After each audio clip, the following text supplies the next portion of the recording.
Video में जितना भी कंटेंट है वो सब राजस्थान माध्यमिक शिक्षा बोर्ड की पाठ्य पुस्तक बिजनेस मैनेजमेंट से लिया गया है। तो आप वीडियो को समझने के लिए बुक की भी हेल्प लेंगे। जो सब्जेक्ट है वो बिजनेस मैनेजमेंट है, चैप्टर नंबर 1 है। टॉपिक है हमारा प्रबंध के क्षेत्र। तो प्रबंध के क्षेत्र के जो क्रियात्मक क्षेत्र है, हर क्रिया पेशेवर प्रबंधकों द्वारा की जाने लगी है। हर संस्थान के हर स्तर पर प्रबंध की क्रियाएं पेशेवर प्रबंधकों द्वारा की जाती हैं, इसलिए आज इसे प्रबंध के क्रियात्मक क्षेत्र कहा जाता है। तो प्रबंध के क्रियात्मक क्षेत्र को हमने कई भागों में बांटा है, उसका डिस्कस हम करते हैं। प्रबंध के क्रियात्मक क्षेत्र को आप नेक्स्ट स्लाइड में देखेंगे। ये प्रबंध के क्रियात्मक क्षेत्र 3 भागों में बांटे गए। तो पहला है व्यावसायिक प्रबंध के क्रियात्मक क्षेत्र, यानी व्यवसाय से संबंधित जितना भी प्रबंध होता है उसका क्रियात्मक क्षेत्र। दूसरा आपका है गैर व्यावसायिक प्रबंध के क्रियात्मक क्षेत्र, मतलब जहाँ व्यवसाय नहीं है। गैर व्यावसायिक मतलब जैसे धर्मार्थ के जो काम होते हैं, जो सेवा के काम होते हैं, जो शिक्षा के काम होते हैं, इस प्रकार के जिसमें जो व्यावसायिक गतिविधियों से नहीं जुड़े हैं, उस प्रबंध के क्रियात्मक क्षेत्र। और तीसरा है प्रबंध के नवीन क्रियात्मक क्षेत्र, मतलब जिस प्रकार से हम आधुनिक समाज, आधुनिक तकनीकों का प्रयोग लेकर के आधुनिक युग में व्यवसाय को चला रहे हैं, संस्थान को चला रहे हैं, तो उसके लिए जो नवीन चीज़ों को हमने आत्मसात किया है, उससे संबंधित जितना भी प्रबंध है वो सब प्रबंध का नवीन क्रियात्मक क्षेत्र है। तो 3 प्रकार में हमने बांट दिया प्रबंध के क्रियात्मक क्षेत्र को। पहला व्यावसायिक प्रबंध के क्रियात्मक क्षेत्र, मतलब व्यवसाय से जुड़ा हुआ जो भी प्रबंध है उसके क्रियात्मक क्षेत्र। दूसरा गैर व्यावसायिक प्रबंध के क्रियात्मक क्षेत्र, यानी जो कुछ भी सेवा भावना से है, शिक्षा से है या धर्मार्थ है, जो व्यवसाय से जुड़ा है नहीं है, यानी कि गैर व्यावसायिक है, उसके क्रियात्मक क्षेत्र। और तीसरा है प्रबंध के नवीन क्रियात्मक क्षेत्र। तो इन तीनों में सबसे पहला आता है व्यावसायिक प्रबंध के क्रियात्मक क्षेत्र। तो व्यवसायिक प्रबंध के क्रियात्मक क्षेत्रों को भी अलग अलग नाम से यहाँ पे लिखा गया है, अलग अलग भागों में बांटा गया है, क्योंकि व्यवसाय में बहुत सारी क्रियाएं होती हैं और बहुत सारी क्रियाओं पर हर एक क्रिया जो होती है, हर एक क्रिया के लिए प्रबंधक प्रबंध करता है। ध्यान से सुने, व्यावसायिक प्रबंध जो है उसमें व्यवसाय में बहुत सारी क्रियाएं होती हैं और उन बहुत सारी क्रियाओं के अलग अलग नाम हैं और उन क्रियाओं को प्रबंधक अलग अलग तरीके से विशेषता के साथ पूर्ण करता है। तो इसलिए यहाँ पर व्यावसायिक प्रबंध के क्रियात्मक क्षेत्र के हर क्रियाओं को बताया गया है, जिसमें पहला है उत्पादन प्रबंध। तो उत्पादन प्रबंध को देखें। प्रबंध की यह शाखा उत्पादन, नियोजन, किस्म नियंत्रण या क्वालिटी कंट्रोल जैसी क्रियाओं को अपने क्षेत्र में सम्मिलित करती है। मतलब अगर कोई बड़ा बिजनेस है तो उसके अंदर आपको ध्यान होगा कि इस चीज़ का निर्माण भी होगा, उत्पाद का निर्माण भी होगा। तो उत्पाद के निर्माण में आपको प्लानिंग करनी होगी, उत्पाद की क्वालिटी का ध्यान रखना होगा, उत्पाद के क्या कहते हैं डिज़ाइन वगैरह का भी ध्यान रखना पड़ेगा। तो इस प्रकार का जो कुछ भी क्रियाएं हैं जिससे एक उत्पाद बहुत ही अच्छी गुणवत्ता को प्राप्त करता है, उससे जुड़ी हुई हर प्रकार की जो प्रबंध की क्रियाएं हैं वो आपके एक सेक्शन में, एक वर्ग में आ जाएंगी। उस वर्ग का नाम है उत्पादन प्रबंध। तो व्यावसायिक प्रबंध के क्रियात्मक का जो पहला क्षेत्र है वो है उत्पादन प्रबंध, यानी व्यावसायिक प्रबंध के क्रियात्मक क्षेत्र की जो पहली हम क्रिया मान लें, किसी व्यवसाय की पहली क्रिया मान लें उत्पादन, तो उससे जुड़ा हुआ जो कुछ भी प्रबंध है वो सब उत्पादन प्रबंध में शामिल हो गया। अब देखें दूसरे प्रबंध को। ये स्लाइड में थोड़ा सा छोटा है फोटो, लेकिन इसलिए आप अपने बुक का हेल्प लेंगे। दूसरा जो प्रबंध है वो सामग्री प्रबंध है। मतलब अब कोई भी बिजनेस है तो उसमें कच्चा माल भी होगा या तैयार माल भी होगा, यानी रॉ मटेरियल होगा, फिनिश मटेरियल होगा, तो उन सबको सामग्री बोलते हैं। तो प्रबंध की यह शाखा सामग्री के क्रय, भंडारण यानी उसका स्टोर करना, उठाई धराई यानी कि माल को लोड अनलोड करना, स्टॉक नियंत्रण आदि क्रियाओं का अपने क्षेत्र में सम्मिलित करती है। मतलब सामग्री से जुड़ा हुआ जितना भी क्रिया होगा, सामग्री यानी कि जो भी रॉ मटेरियल है, फिनिश मटेरियल, उससे जुड़ी हुई सारी क्रियाएं हमारी आएंगी सामग्री प्रबंध में। तो दूसरा आपका क्षेत्र हो गया प्रबंध के व्यावसायिक प्रबंध के क्रियात्मक क्षेत्र का दूसरा क्षेत्र हो गया सामग्री प्रबंध। अब व्यावसायिक प्रबंध का जो क्रियात्मक क्षेत्र है उसका तीसरा जो क्षेत्र है या तीसरी जो क्रिया है वो विपणन। मतलब पहला क्या था, उत्पादन होना, दूसरा उत्पादन से जुड़ी जो सामग्री है उसका रख रखाव वाला जो प्रबंध हो गया। और तीसरा है अब उसका विपणन यानी उसकी मार्केटिंग। मार्केटिंग में क्या है, उत्पादन से लेकर के ग्राहक के हाथ तक माल पहुंचाने की सारी क्रियाएं विपणन कहलाती हैं। तो इससे जुड़ी हुई हर प्रकार की क्रियाएं, चाहे वो विक्रय हो, चाहे वो क्रय हो, भंडारण हो, एडवर्टाइजमेंट हो, ठीक है, प्रमोशंस हो, वो सारा कुछ विपणन प्रबंध में शामिल हो गया। अब हम देखते हैं चौथा, वित्त प्रबंध। तो वित्त प्रबंध जैसा कि नाम से स्पष्ट है, वित्त यानी आपका पैसों से रिलेटेड जितना भी क्रियाएं हैं, इसमें पूंजी को प्राप्त करने के तरीके, ऋण, कैश, नकदी, लेनदार, देनदार, यानी जो कुछ भी पैसों से संबंधित है, जो कुछ भी वित्त से संबंधित है, वो सारी क्रियाओं का जो क्रियान्वयन होगा वो सब वित्त प्रबंधन में शामिल होगा। मतलब कि पैसों से लेकर जुड़ी हुई हर प्रकार की क्रियाओं का जो भी क्रियान्वयन किया जाएगा वो वित्त प्रबंध में शामिल होगा। अब हमारा नेक्स्ट है सेवा वर्गीय प्रबंध। तो सेवा वर्गीय प्रबंध को आप देखें, इसमें लिखा है प्रबंध की वह शाखा कर्मचारियों की भर्ती, चयन, प्रशिक्षण, कार्य मूल्यांकन, योग्यता अंकन, श्रम कल्याण, सामाजिक सुरक्षा, दुर्घटनाओं की रोकथाम, कार्यदशाओं में सुधार, विवादों से निपटारे आदि कार्यों को अपने क्षेत्र में सम्मिलित करती है। अब सेवा वर्गीय प्रबंध क्या है? सेवा वर्गीय प्रबंध में अगर एक बड़ा कोई बिजनेस है या बड़ी कोई कंपनी है या बड़ी कोई फैक्ट्री है तो जाहिर सी बात है उसके अंदर मानव संसाधन भी होगा।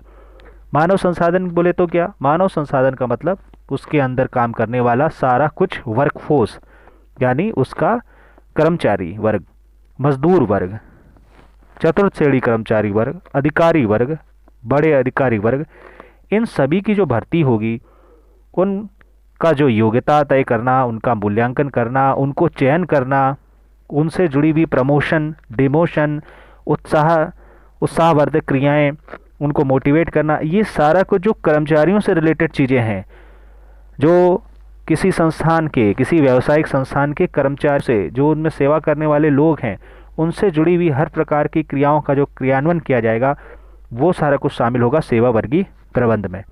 ठीक है, जैसे कर्मचारी, एक कंपनी में काम करने वाले सभी लोग, वो सब सेवा वर्गीय प्रबंध के अंदर शामिल होंगे। उनसे जुड़ी हुई हर प्रकार की जो क्रियाएं हैं वो सब सेवा वर्गीय प्रबंध में शामिल होगी।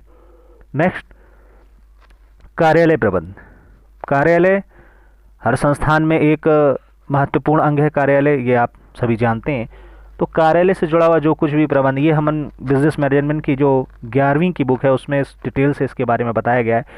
तो पत्र व्यवहार, सूचना संप्रेषण, रख रखाव डॉक्यूमेंट्स का, डाटा संधारण, ये सारे कुछ क्रियाओं का जो क्रियान्वयन है वो कार्यालय प्रबंध में शामिल है। यानी ये व्यावसायिक प्रबंध का क्रियात्मक क्षेत्र का छठा पोर्शन है, या व्यावसायिक प्रबंध के क्रियात्मक क्षेत्र की ये छठी क्रिया, छठी शाखा या छठा क्षेत्र कह सकते हैं। तो ये था हमारा छठा पॉइंट या छठा क्षेत्र। अब नेक्स्ट है सातवां पॉइंट या सातवां क्षेत्र, परिवहन प्रबंध। अब परिवहन क्या है? ट्रांसपोर्ट, व्यय, माल इधर से उधर जाए या फिर व्यक्ति इधर से उधर जाएं, संस्थान के अंदर जो परिवहन है उससे जुड़ी हुई सभी गतिविधियों का जो क्रियान्वयन है वो सब परिवहन प्रबंध में शामिल है। अब परिवहन प्रबंध जरूरी क्यों है? क्योंकि जितना कॉस्ट होती है उसमें आपकी एक परिवहन लागत भी शामिल होती है। ये बीकॉम में जब कॉस्ट अकाउंटिंग होती है तो उसमें परिवहन लागत का भी एक बहुत महत्वपूर्ण हिस्सा होता है। परिवहन से भी उत्पाद की जो लागत है वो बढ़ती या घटती है। तो हम अगर कम से कम परिवहन लागत रखें और अधिक से अधिक माल की ढुलाई करें तो ये हमारा एक बेस्ट तरीका होगा किसी वस्तु को अच्छी गुणवत्ता में और कम दाम में उपलब्ध कराने का। तो इसके लिए हमें परिवहन को बहुत ही सुचारू रूप से समझना होगा, या फिर परिवहन से जुड़ी हुई सभी क्रियाओं को अच्छी तरह से मैनेज करना होगा। तो इसका मतलब वही आ गया कि ये सब चीज़ें परिवहन प्रबंध में शामिल होगी। फिर हमारा है आठवां पॉइंट, इसको हम देखते हैं। तो अब नेक्स्ट आप देखें, ये है निर्यात आयात प्रबंध। कोई संस्था या कोई व्यवसाय जो निर्यात आयात में जुड़ा हुआ है, या फिर कोई ऐसा संस्थान जिसमें जो वस्तु बनती है उसका कच्चा माल आयात किया जाता है, या फिर कोई ऐसा संस्थान जिसमें कोई उत्पादन होता है उसका जो सेल होती है वो दूसरे देश में होती है, तो यहाँ पे हमें निर्यात और आयात की ज़रूरत पड़ती है, और उनसे जुड़ी हुई समस्त क्रियाओं का जो क्रियान्वयन है उसका क्षेत्र है निर्यात और आयात प्रबंध। फिर है 9 नंबर, शोध और विकास प्रबंध। ये बात मैं अपनी तरफ से आपको बता दूं कि विदेशों में शोध एवं विकास प्रबंध पे बहुत ही ज़्यादा पैसे खर्च होते हैं, क्योंकि अगर आप जितना ज़्यादा उत्पाद पर कोई शोध करेंगे, जितना ज़्यादा उत्पाद पे कोई नवाचार लेके आएंगे, जितना ज़्यादा उत्पाद का विकास करेंगे, तो उस विकसित उत्पाद की जो लोग डिमांड करेंगे वो ज़्यादा होगी। अगर उत्पाद की डिमांड ज़्यादा होगी तो उसकी बिक्री ज़्यादा होगी, और बिक्री ज़्यादा होगी तो मुनाफा ज़्यादा होगा। कुल मिलाकर अगर आप अच्छा शोध करते हैं और उसका विकास अच्छा करते हैं उत्पाद का, तो उससे आपके जो बिक्री है, आपके जो लाभ है, उस पर एक बहुत भारी प्रभाव पड़ता है। तो किसी भी एक सफल बड़े व्यवसाय के लिए, सफल उत्पादनकर्ता के लिए शोध और विकास पर खर्च करना, शोध और विकास को सुचारू रूप से बनाए रखना, शोध और विकास को निरंतर गतिशीलता देना बहुत आवश्यक है, और इससे जुड़ी हुई हर क्रिया जो है वो शोध और विकास प्रबंध में शामिल होती है। इसको इंग्लिश में रिसर्च एंड डेवलपमेंट मैनेजमेंट कहते हैं। फिर हमारा 10वां नंबर, इससे आप सभी परिचित हैं, कोई ये बहुत ही पुराना तरीका है प्रबंध का, बहुत ही पुराना क्षेत्र है, लेखाकरण प्रबंध। जितना कुछ भी अकाउंटिंग है, हिसाब किताब रखना, लागत भुगतान करना, राशियां प्राप्त करना, संपत्तियों का लेखा जोखा, ठीक है, कैश फ्लो, सारा कुछ, रेशियो एनालाइट, सब चीज़ें लेखाकरण प्रबंध में शामिल होती है। एक तरीके से जो अकाउंट विभाग है या लेखा विभाग है, ये इस लेखाकरण प्रबंध का प्रतिनिधित्व करता है। फिर से सुन ले, जो अकाउंट डिपार्टमेंट है या जो लेखा विभाग है वो लेखाकरण प्रबंध का प्रतिनिधित्व करता है। ठीक है, तो ये हमारे थे कुछ पॉइंट, और इन पॉइंट की संख्या थी 10, या व्यावसायिक प्रबंध के क्रियात्मक क्षेत्र के हमने 10 क्रियाओं को जाना और उससे जुड़े हुए प्रबंध को समझा। अब अपन आते हैं दूसरा प्रबंध का क्रियात्मक क्षेत्र, और वो क्या है? गैर व्यावसायिक प्रबंध। अब गैर व्यावसायिक प्रबंध क्या होता है? जिसमें लाभ का कोई लेना देना ना हो। कई सारी चीज़ें लाभ के लिए नहीं की जाती, जैसे चैरिटेबल हॉस्पिटल चलाए जाते हैं, जैसे धर्मार्थ चीज़ें चलाई जाती हैं, कई सारे अनाथालय चलाए जाते हैं, और कई सारे फ्री एजुकेशन स्कूल हैं या एजुकेशन को देने वाले स्कूल हैं, ये भी कोई व्यावसायिक गतिविधियों में ज़्यादा संलग्न नहीं होते। यानी और कई सारी चीज़ें हैं जो जनता के सेवा से जुड़ी हुई हैं, ये सब व्यावसायिक नहीं होते। तो ऐसा नहीं है कि अगर कोई व्यवसाय नहीं है तो उसमें प्रबंध की ज़रूरत नहीं पड़ेगी। कोई चीज़ व्यावसायिक हो या गैर व्यावसायिक हो, प्रबंध की ज़रूरत तो समय पड़ती है। तो इसलिए अब हम दूसरी कैटेगरी में शामिल कर रहे हैं गैर व्यावसायिक प्रबंध के क्रियात्मक क्षेत्र। तो इसको देखिए आप, पहला जन उपयोगी सेवाएं। जनोपयोगी सेवाओं में प्रबंध की शाखा पानी, बिजली, गैस, परिवहन, संचार, चिकित्सा, इन सबको शामिल करती है। यानी इन सब से जुड़ा हुआ जो कुछ भी प्रबंध है वह गैर व्यावसायिक प्रबंध का क्रियात्मक क्षेत्र माना जाएगा। और ये सब सेवाएं आप जानते हैं, डेली रूटीन की सेवाएं। दूसरा, वातावरण प्रबंध। वातावरण को प्रदूषित होने से बचाने के लिए जो कुछ भी हम क्रियाओं का क्रियान्वयन करेंगे वो सब वातावरण प्रबंध के क्रियात्मक क्षेत्र में शामिल हो जाएगा। सारा कुछ जो कुछ भी प्रदूषण को रोकने या पर्यावरण को बचाने से जुड़ी हुई संबंधित क्रियाएं हैं वो। तीसरा, शिक्षा प्रबंध। प्रबंध की वह शाखा शिक्षण, प्रशिक्षण, सुविधाओं के विकास, विस्तार, संचालन से संबंध रखती है। मतलब शिक्षा के क्षेत्र में जो कुछ भी क्रियाएं हैं वो सब शिक्षण प्रबंध में शामिल होता है, स्कूल भी इसी में शामिल है। चौथा, प्रतिरक्षा प्रबंध। जो कुछ भी हमारे सैन्य संस्थान हैं, सैन्य संस्थान की स्थापना करना, सैन्य संस्थानों का संचालन करना, उनका नियंत्रण, ये सब जो कुछ भी इनसे जुड़ी हुई क्रियाएं हैं वो सब प्रतिरक्षा प्रबंध में शामिल है। इसको डिफेंस मैनेजमेंट भी कहते हैं। अगर ये जितना स्ट्रांग होगा, ये जितना मजबूत होगा, प्रतिरक्षा प्रबंध जितना अच्छे लेवल का होगा, देश की जो राष्ट्रीय सुरक्षा है, देश की जो सुरक्षा है वह उतनी स्ट्रांग होगी। और जितना ही प्रतिरक्षा प्रबंध विकसित होता जाएगा, देश की जो राष्ट्रीय सुरक्षा है वो उतनी ही मजबूत होती जाएगी। ये बहुत ही आवश्यक एक प्रबंध है जो कि गैर व्यावसायिक है। फिर हम देखते हैं पांचवा न्याय प्रबंध, जो हमारी न्याय प्रणाली है, जिसमें कोर्ट आते हैं, जिला कोर्ट आते हैं, हाई कोर्ट आते हैं, सुप्रीम कोर्ट आते हैं, अन्य प्रकार के न्यायालय हैं, कंज्यूमर फोरम है। इन सब से जुड़े हुए जो प्रबंधकीय कार्य हैं, इनको हम न्याय प्रबंध में शामिल करते हैं। ये भी एक गैर व्यावसायिक प्रबंध की पांचवी क्षेत्र है या पांचवी शाखा कह लीजिए। फिर हम छठे पॉइंट पे आते हैं, जो कि है तकनीकी प्रबंध। अब तकनीकी प्रबंध क्या है देखें। और ये तकनीकी प्रबंध ज्ञान विज्ञान को बढ़ावा देने वाली क्रियाओं, विकास, जैसे कि रिसर्च डेवलपमेंट, अनुसंधान कार्य होते हैं, जो अंतरिक्ष अनुसंधान कार्य हैं, इन सभी से, या किसी उत्पाद का विकास करना हो, किसी टेक्नोलॉजी का विकास करना हो, इन सभी से जुड़ी हुई जितनी भी क्रियाएं हैं वो सब आपकी तकनीकी प्रबंध में शामिल हैं।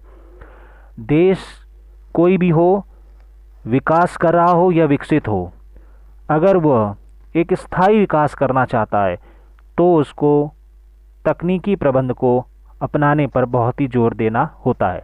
जितने भी विकसित देश हैं वह तकनीकी प्रबंध के क्षेत्र में बहुत ही तेज़ी से काम करते हैं। उन्होंने खोज, विकास, अनुसंधान, इन सब पर काफ़ी पैसा तो खर्च किया ही है, साथ में उन्होंने इस पर एक अच्छा प्रबंध करने की भी कोशिश की है। तो ये हमारे गैर व्यावसायिक प्रबंध के क्रियात्मक क्षेत्र के 6 हिस्से हमने पढ़े, या 6 शाखाएं पढ़ी, या 6 क्षेत्र पढ़े। और अब हम आते हैं तीसरे हिस्से पर।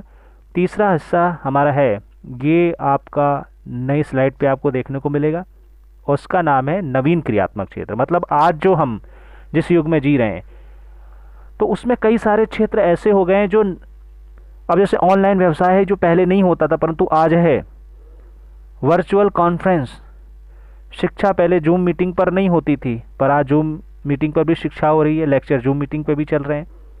तो आज बहुत सारी चीज़ें ऐसी हो गई हैं जो पहले नहीं थी। जब वो चीज़ें पहले नहीं थी, आज हैं, तो जाहिर सी बात है उनसे जुड़े हुए कुछ क्रियाएं भी नई नई आई होंगी। तो उन क्रियाओं का प्रबंध करना ही नवीन क्रियात्मक क्षेत्र है। तो देखिए इसमें लिखा है, आज के व्यवसाय प्रबंध की महत्ता बढ़ने के कारण बहुत सारे क्षेत्र महत्वपूर्ण हो चुके हैं।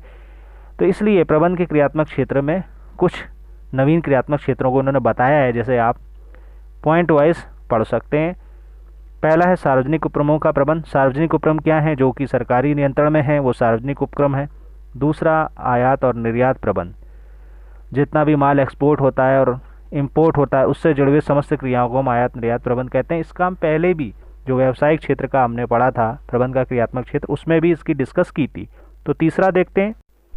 तीसरा हमारा आपको मिल जाएगा, ये मैंने पूरी लिस्ट स्लाइड में ले ली है। तीसरा हमारा है विनियोगों और पोर्टफोलियो प्रबंध, यानी जो निवेश होता है उससे जुड़ा हुआ प्रबंध। फिर उद्यमिता प्रबंध। पांचवा लघु व्यवसाय प्रबंध, यानी जो स्मॉल इंडस्ट्री है उनके लिए प्रबंध। फार्म प्रबंध। थोक फुटकर व्यापार अलग अलग होते हैं, उनका प्रबंध। जोखिम सुरक्षा का प्रबंध। विपणन शोध प्रबंध, ये 9 पॉइंट पे जरूर आप टिक करिएगा। विपणन शोध प्रबंध मतलब वस्तुओं का विपणन या उत्पाद का विपणन और उससे जुड़ी हुई विभिन्न प्रकार की नई नई तकनीकों को शामिल करने से संबंधित जितनी भी क्रियाएं हैं वो सब विपणन शोध प्रबंध में है। परिवर्तन का प्रबंध, ये परिवर्तन का प्रबंध क्या होता है? ये एक नया शब्द है। इसका मतलब ये है कि संस्थान में जब कोई नई चीज़ आती है तो उसको हम कहते हैं परिवर्तन होना। और नई चीज़ों का जो जब परिवर्तन होता है, कोई नई चीज़ आती है तो लोग उसका विरोध भी करते हैं। तो ऐसे समय में जो कर्मचारी वर्ग है उनको हम कैसे भरोसे में लें और नई चीज़ों या नई तकनीक की विशेषताओं कर्मचारियों को समझाएं, जिससे संस्थान का भी विकास हो सके। तो इसके लिए हमें परिवर्तन का प्रबंध जैसी टॉपिक को भी इंक्लूड करना पड़ेगा। फिर आप देखेंगे कार्यक्रम प्रबंध, मतलब कई सारे कुछ इवेंट होते हैं, जैसे कोई मीटिंग है। अब अगर आपको मैं छोटा सा उदाहरण देखूं तो जो ओलंपिक गेम होते हैं, कितना बड़ा कार्यक्रम होता है, तो उससे जुड़ी हुई जो कुछ भी गतिविधियां होती हैं जिससे ओलंपिक गेम सही तरीके से, सफल रूप से, सही तरीके से संचालित हों, उसको कहते हैं हम कार्यक्रम प्रबंध या इवेंट मैनेजमेंट। ठीक है, कोई शादी ले लीजिए आप, जैसे बहुत अमीर आदमी है जो बहुत भव्य स्तर पे शादी कराना चाहता है, बहुत बड़ी होटल में, बहुत बड़े महल में और बहुत बड़े बड़े लोगों को बुला करके, तो वो क्या करता है, इवेंट मैनेजरों को ये काम देता है। तो ये भी एक प्रकार का कार्यक्रम प्रबंध हो गया। कोई बर्थडे पार्टी है, उसको भी आप अच्छे तरीके से करने के लिए बहुत सारे कार्य को छोटे छोटे हिस्सों में बांट करके टाइम की सिचुएशन को देख करके, टाइम ड्यूरेशन को देख करके आप उसको पूरा करने की कोशिश करते हैं। तो ये भी एक प्रकार का इवेंट प्रबंध हो गया। यानी कोई कार्यक्रम होता है ना, तो उससे जुड़ा हुआ जो कुछ भी गतिविधियां हैं जिसको आप अच्छी तरीके से करें, जिससे वो कार्यक्रम बहुत अच्छी तरीके से और बहुत सफल तरीके से चले, तो वो हो गया आपका इवेंट मैनेजमेंट या इवेंट प्रबंध या कार्यक्रम प्रबंध। 12 संघर्षों का प्रभाव। संघर्ष क्या होते हैं? बहुत सारी चीज़ों पर मत और मतभेद होते हैं। मतलब लोग कई बार आपस में आर्गुमेंट्स करने लगते हैं किसी विषय को लेकर के। तो ऐसे समय में बहुत ज़रूरी हो जाता है कि हम उन संघर्षों का प्रबंध करें। अगर किसी संस्थान में कर्मचारी वर्ग और मालिक वर्ग के बीच झगड़ा बढ़ता चला जाए तो वो संस्थान के लिए हित में नहीं होगा, संस्थान उससे बहुत नुकसान उठाएगा। तो इसके लिए एक हमें संघर्षों को दृष्टि में रखते हुए उससे जुड़े हुए हर प्रकार के पहलुओं पर ध्यानपूर्वक कार्य करना होता है। इसी को हम संघर्षों का प्रबंध कहते हैं, जिससे संस्थान में किसी प्रकार के विवाद ना हो, और अगर हो तो वो बहुत आसानी से जल्दी निपटा लिए जाएं। फिर से सुन लीजिए, आसानी से तो निपटाया जाए, साथ में जल्दी निपटाया जाए, क्योंकि विवाद लंबा खिंचेगा तो उसका प्रभाव संस्थान पर भी पड़ेगा। फिर सीखने का प्रबंध, और फिर है समय प्रबंध, ये टाइम मैनेजमेंट। टाइम मैनेजमेंट के विषय में सभी लोग जानते हैं कि टाइम इज़ मनी, और आप जितना टाइम को अच्छे से क्या कहते हैं डाइवर्सिफाई करके टाइम को महत्व को समझते हुए जितना ज़्यादा अपने कार्यों को करेंगे तो आपके लिए और संस्थान के लिए बहुत अच्छा होगा। तो टाइम मैनेजमेंट जितने भी ये 15 प्रबंध ना, जितने भी दिखाए गए और जितने आपने अभी पहले सुने या समझने की कोशिश की, सब में टाइम तो एक मेन टूल होता ही है। तो टाइम को तो आप शामिल ही रखें। और फिर ज्ञान का प्रबंध। ज्ञान का प्रबंध का मतलब देखिए, आप स्कूल में अगर आप पढ़ते हैं या आपने स्कूली शिक्षा अच्छे से ली है तो आपको समझ में आना चाहिए कि ज्ञान प्रबंध क्या है। विषय 5 होते हैं, जैसे Hindi, English, physics, chemistry, math, हो गए 5 विषय। तो 5 में कभी ऐसा नहीं होता कि एक ही दिन 6-6 घंटे एक ही व्यक्ति, एक ही स्टूडेंट एक ही सब्जेक्ट पढ़ता रहे, ऐसा नहीं होता। हर पीरियड या हर कालांश को हम बांट देते हैं कुछ टाइम में, और फिर उस हिसाब से हम उस सब्जेक्ट को समझने की कोशिश करते हैं। जो शब्द थोड़े कठिन होते हैं उसको हम थोड़ा ज़्यादा ध्यान देते हैं, जो सरल होते हैं उसको कम ध्यान देते हैं। यानी लेकिन भले ही हम उस पर कम ध्यान देते हैं सरल सब्जेक्ट को, लेकिन ऐसा नहीं कि उसको छोड़ देते हैं। तो इस प्रकार जो ज्ञान होता है उसका जो प्रबंध हम जिस तरीके से स्कूल में देखते हैं उसी प्रकार से हर क्षेत्र में आपको यह देखने को मिलता है। इसी को हम ज्ञान प्रबंध कहते हैं। तो यहाँ तक हमने प्रबंध के जो नवीन क्षेत्र हैं इसको समझने की कोशिश की, और इसी के साथ हमारा ये टॉपिक भी कंप्लीट हो गया जो रह गया था, और इसी के साथ हमारा ये चैप्टर नंबर 1 भी कंप्लीट हो गया। तो आई होप आपको वीडियो समझ में आया होगा, और कोई प्रॉब्लम हो तो आप व्हाट्सएप में पूछ सकते हैं। Thanks for watching.